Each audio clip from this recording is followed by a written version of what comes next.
uma aluna, na verdade foi uma cliente, essa aqui é uma cliente, depois eu vou falar da aluna. Essa cliente, sempre ela tinha crises de ansiedade, por quê? Porque ela pensava, vinha o pensamento da avó, na época da infância, que a avó dizia assim para ela, você é feia, você é gorda.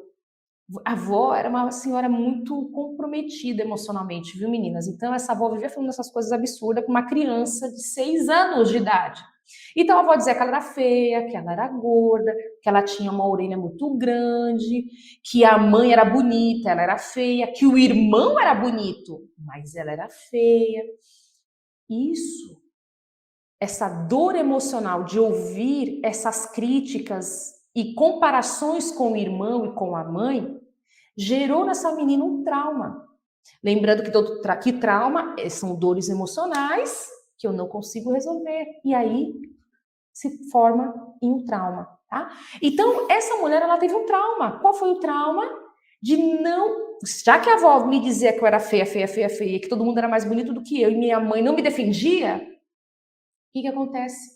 Eu começo a absorver como uma verdade. E aí, o que ela desenvolveu? Crises de ansiedade, inclusive transtornos alimentares. O transtorno alimentar tem como base ansiedade, são processos ansiosos que desencadeiam. Então, ela começou a ter muitos problemas com o corpo dela, porque a avó dizia isso. Dulce, onde entra então a questão dos pensamentos? Do nada, quando ela via... Do nada não, vou dar um exemplo. Quando ela olhava no Instagram dela, ali as mulheres, porque ela era muito fixada em um corpo sarado. Tinha que ter o corpo sarado, não podia ter uma gordurinha aqui, uma gordurinha ali. Então, geralmente, quando ela mexia no Instagram dela e via aquelas musas fitness que ela seguia, algumas vezes, quando ela via aquela mulher que de repente estava com uma gordurinha a mais, que ela achava que estava, acionava nela uma memória da avó dizendo, você é gorda. E quando ela pensava, veio o pensamento por um estímulo externo. Ela viu só uma foto, mas a foto que ela acreditou, isso daí foi um relato dela.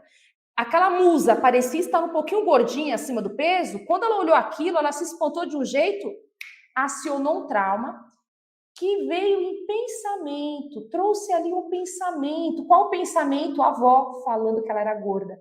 Quando ela teve aquele pensamento, acionou um sentimento, uma crise de ansiedade, uma angústia, um aperto no peito, um bolo na garganta, uma dor de barriga, porque ela se lembrou da avó falando e ela começava a pensar, será que eu sou isso mesmo? Será que eu sou gorda? Será que eu sou feia? Veja, uma simples foto acionou essa mulher. Houve outra situação, quando o marido disse que ela precisava se alimentar melhor.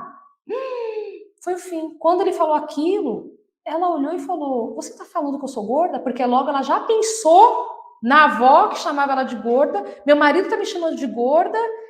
Esse pensamento, veja, um estímulo externo, uma desordem, ela não resolve esse problema que é da vida, que é um problema emocional traumático dela, mas essa desordem, no caso, o marido falar simplesmente que ela tem que se alimentar bem. Esse estímulo externo desencadeou um pensamento que remeteu a um trauma não ressignificado na infância, de se achar gorda, porque a avó dizia que ela era gorda, que ela era feia, logo ela tinha crise de ansiedade. E aí, gente, vocês percebem? Quando eu tenho situações, desordens emocionais, psicológicas, quando eu tenho traumas, quando eu tenho problemas com as pessoas, nos relacionamentos, quando o meu pilar emocional, psicológico dentro de mim, e quando o meu pilar de relacionamento com as pessoas estão em desordem, os meus pensamentos serão atacados, sempre com pensamentos ruins ou ruminativos. Sou gorda. Ele falou que eu tenho que me alimentar bem. Um pensamento ruminativo que ela também fazia. Eu tenho que me alimentar bem? Meu Deus, por que será? Será que tá me achando gorda? Será que tem uma mulher mais bonita no trabalho dele? Eu preciso do trabalho dele, eu tenho que saber com que ele tá andando, gente. E ela começava a ficar pensamentos negativos e ela ficava com eles ruminando, ruminando, ruminando. Crise de ansiedade, né, minha amiga? Então, o que eu quero trazer para você? Que quando o seu pilar psicológico, de relacionamento, esses dois pilares, por enquanto, não estão em ordem, você não consegue descobrir o que está acontecendo, colocar ordem nos seus traumas, as dores emocionais, nos seus equilíbrios, nas próprias emoções, quando você não consegue colocar ordem nos relacionamentos, o que vai acontecer com você, minha amiga? Você vai disparar. Olha, aliás, esses pilares em desordem vão trazer uma desordem aos seus pensamentos, com pensamentos ruminativos ou negativos, catastróficos e trágicos, e vai acionar a crise de ansiedade.